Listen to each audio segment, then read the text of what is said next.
I played in the band, a little band, when I was in the 6th grade, and we were fortunate to have a great Buckhead figure to come be our band teacher. And we had the most ragtag band, I guess, in the history of the world.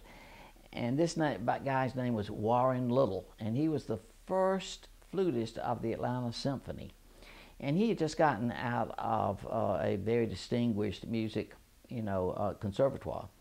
And he played in the symphony, but he needed to supplement his income, so he came out to Lawrenceville, and he told my mother, he said, Bobby, as I was called, has some musical talent. He needs to be playing serious things. And he gave my mother a list. She said, what should he play?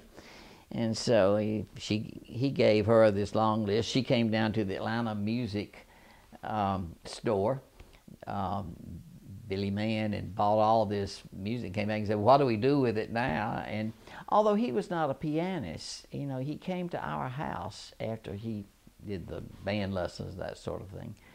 And he started, helping me with scales and with Bach inventions and that discipline. And at the end of 4 months, he said, I'd like for this boy to go over and meet Hugh Hodgson at the University of Georgia.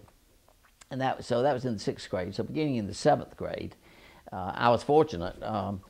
Mr. Hugh had 2 other children that he had taken, and spent time with, because he was the head of the music department. He was a big deal.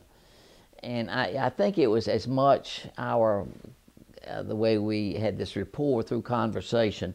We talked about baseball, we talked about all sorts of things. And, and I played some scales and played some Bach inventions, and for whatever reasons, he took me on. And it was, the pivotal event in my life, to connect with someone of his learning, his sophistication, his caring, his wanting to nurture.